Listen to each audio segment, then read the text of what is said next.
Gold, trusted gold buyers. మీరు తాకట్టు పెట్టిన బంగారాన్ని విడిపించి ఈ రోజు ఉన్న మార్కెట్ ధరకు కొనబడను.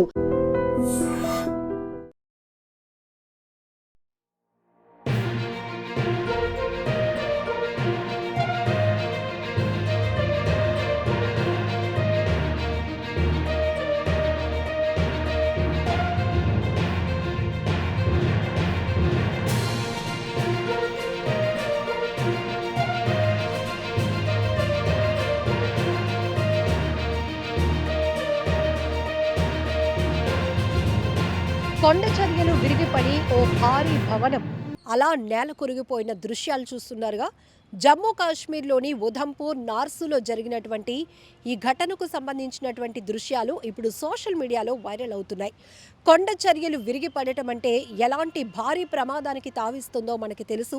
అనేక ఘటనలు కూడా మనం గతంలో చూసాం. కేరళ రాష్ట్రం కావచ్చు, అనేక ప్రాంతాల్లో కొండ చర్యలు ఆనుకొని ఉన్నటువంటి అనేక గ్రామాలు ఒక్కసారిగా పూర్తిగా నేలమట్టం అయిపోయిన పరిస్థితులు కూడా తీవ్రంగా కలిచివేసినటువంటి దృశ్యాలు ఇప్పటికీ మనకు గుర్తుండే ఉన్నాయి.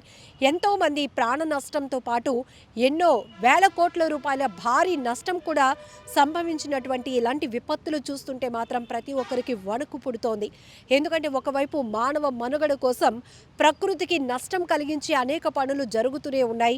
ఇది డెవలప్మెంట్లో భాగమని మనం చెప్పుకుంటున్నాం. మరొక వైపు పర్యావరణవేత్తలు ఎప్పటికప్పుడు హెచ్చరిస్తూనే ఉన్నారు.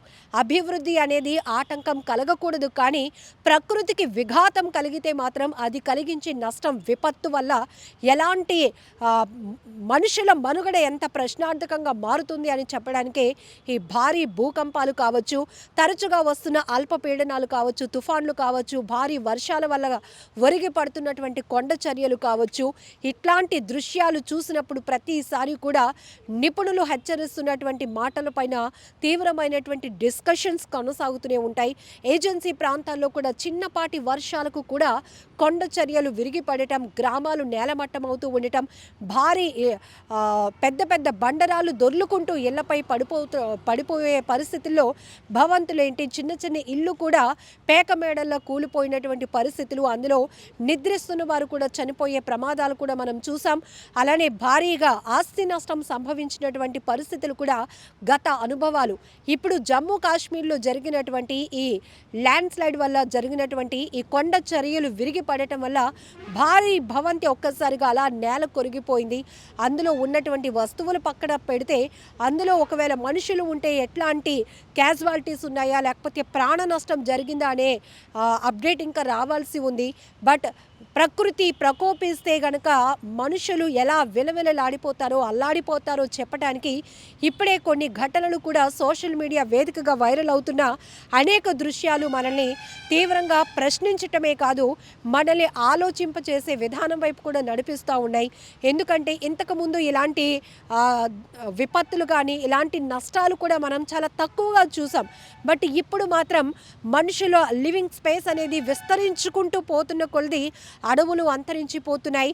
పెద్ద పెద్ద బండరాళ్లపైన కూడా మనిషి నిర్మాణాలు చేయగలడు అని వాళ్ళ టెక్నాలజీ కావచ్చు, వాళ్ళ సాంకేతికత లేకపోతే టాలెంట్ ప్రూవ్ చేసుకుంటున్నాం. కానీ ఇట్లాంటి పరిస్థితులు ఎప్పుడైనా వస్తే, ఇలాంటి విపత్తులు వస్తే గనక, ఇలాంటి డిజాస్టర్స్ వస్తే గనక మనుషులు తట్టుకునే పరిస్థితి మాత్రం ఉండదు. భారీగానే ప్రాణ నష్టం, ఆస్తి నష్టం జరుగుతోంది. శిథిలాల కింద చిక్కుకున్న వారిని వెలికి తీయటానికి కూడా కొన్ని రోజుల సమయం పడుతున్నటువంటి ఘటనలు, దురదృష్టకరమైనటువంటి దృశ్యాలు మనం గతంలో చాలా సందర్భాల్లో చూసాం. ఇప్పుడు సోషల్ మీడియా వేదికగా వైరల్ అవుతున్నటువంటి ఈ దృశ్యాలు కూడా ప్రతి ఒక్కరిని తీవ్రంగా కలిచివేస్తున్నాయి. ఇప్పటికే ఏజెన్సీ ప్రాంతాల్లో కూడా మనం అనేక చోట్ల చూస్తున్నాం. పర్యాటకులు వెళ్తున్న చోట కూడా ఎన్నో ప్రమాదాలు జరుగుతున్నాయి. విపత్తుల వల్ల సంభవిస్తున్నటువంటి నష్టాల్ని అంచనా వేయటం కూడా చాలా కష్టంగా మారుతోంది. ఇప్పటికైనా ఆలోచించాల్సినటువంటి పరిస్థితులు ఉన్నాయి. పర్యావరణవేత్తలు ఎప్పటికప్పుడు హెచ్చరిస్తున్నారు. మనం అభివృద్ధి వైపు అడుగులు వేయటం తప్పు కాదు, కానీ పర్యావరణానికి విఘాతం కలిగిస్తే గనక అది తిరిగి ఇచ్చేటటువంటి రివెంజ్ ఎలా ఉంటుందో చెప్పడానికి కూడా ఈ దృశ్యాలు కూడా ఒక బెస్ట్ ఎగ్జాంపుల్.